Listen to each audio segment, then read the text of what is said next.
Hello everyone, I'm Becky Goldsmith with Piece of Cake, welcoming you back to the Countdown to Christmas Advent Calendar Adventure.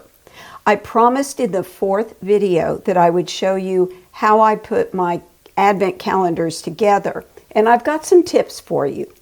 The first thing I did, I'm making 6 calendars, was write each individual's name on a piece of paper, and I taped those to my long dining room table.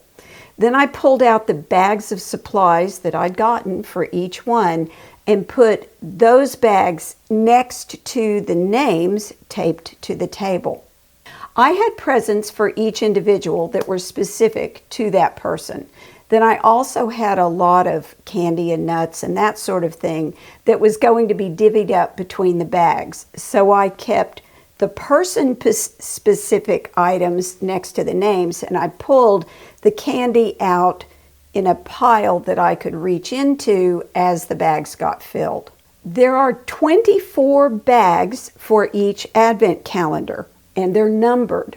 So you need to arrange the objects in order of appearance, like what do you want to be in bag number 1, what in bag number 2, and so on.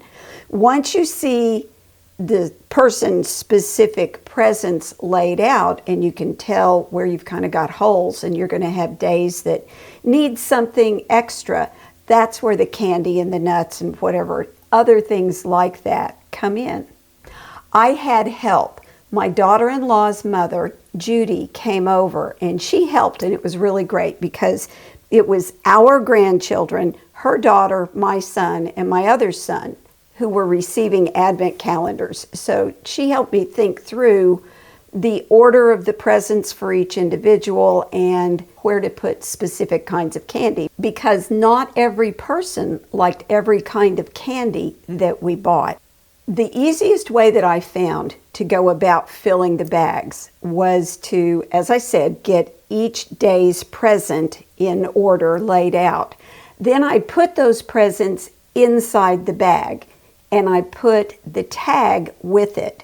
Now, I didn't have the tag numbers on when I was putting the things in the bags, but once I got everything in order, then I put the numbers on the gift tags. Once the bags were stuffed and the tags were numbered, I folded over the tops and punched 2 holes at the top in each one so that the strings could go through those holes and tie on the back. The presents are opened beginning with number 1 and then number 2 and number 3. That means you need to load the bag or box that the presents are going in reverse order. So I made containers, bags and boxes in various sizes. Christopher's here is a little bit small for the number of presents he's got, but I made it work.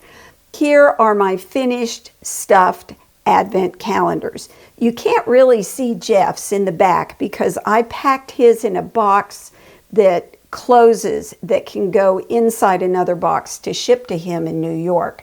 Everybody else's, the bags stick up out the top just a little bit, but that's okay. I think it makes it look more festive. So you have until December 1st to finalize your Advent calendars. I hope you've enjoyed this project. I wish I could be there for each and every one of my people to see them open their presents. But I'll just have to know that every day I'm going to put a smile on each and every one of my people's faces right up until Christmas morning. I hope you've enjoyed this. Thank you for watching, and may you have a wonderful holiday season.